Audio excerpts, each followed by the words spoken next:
The shoot for the much-anticipated epic musical drama about Bob Dylan, A Complete Unknown, kicked off just over a week ago in New York City. And on Sunday, some of the cast and crew were back at it again, filming a scene with Timothee Chalamet as the burgeoning leader of the new folk music revival in the 1960s. The leading man was first spotted mingling around behind the scenes on the set, and then parked on a city bench by himself before the cameras started rolling. Considering the storyline begins after Dylan has dropped out of college to travel New York City in January 1961. Chalamet is decked out in the musician's beatnik style of the day in a brown suede jacket with a two-toned brown button-down shirt and blue jeans.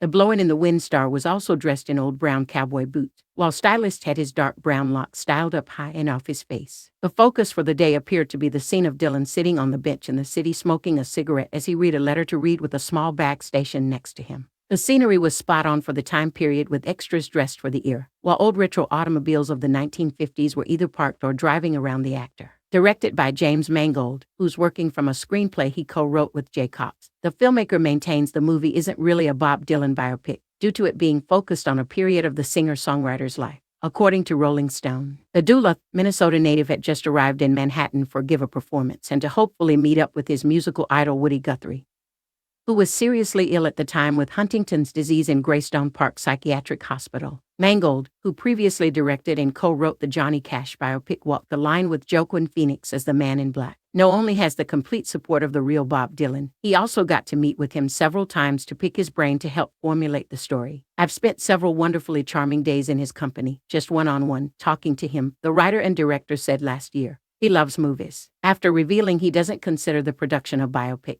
he proceeds to give a brief synopsis of the opening of the film. It's a kind of an ensemble piece about this moment in time, the early 60 seconds in New York. And this 17-year-old kid with $16 in his pockets hitchhikes his way to New York to meet Woody Guthrie, who is in the hospital, Mangold, 60, said. The title, A Complete Unknown, is actually one of the defining lyrics to the chorus of one of Dylan's most popular songs, Like a Rolling Stone, which he didn't write and release until after he went electric in 1965.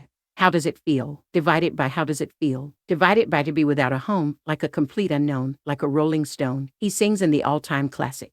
Mangold previously revealed that Chalamet will do his own singing in the film. In fact, he has hired the same vocal and dialect coaches that worked with Austin Butler for his acclaimed performance in the biopic, Elvis. The cast for A Complete Unknown also stars Elle Fanning, Monica Barbaro, Nick Offerman and Boyd Holbrook, Edward Norton and P.J. Byron. Not long after arriving in New York, Dylan gets embraced by the New York folk scene, who recognize his talents both as a musician and as a songwriter and lyricist.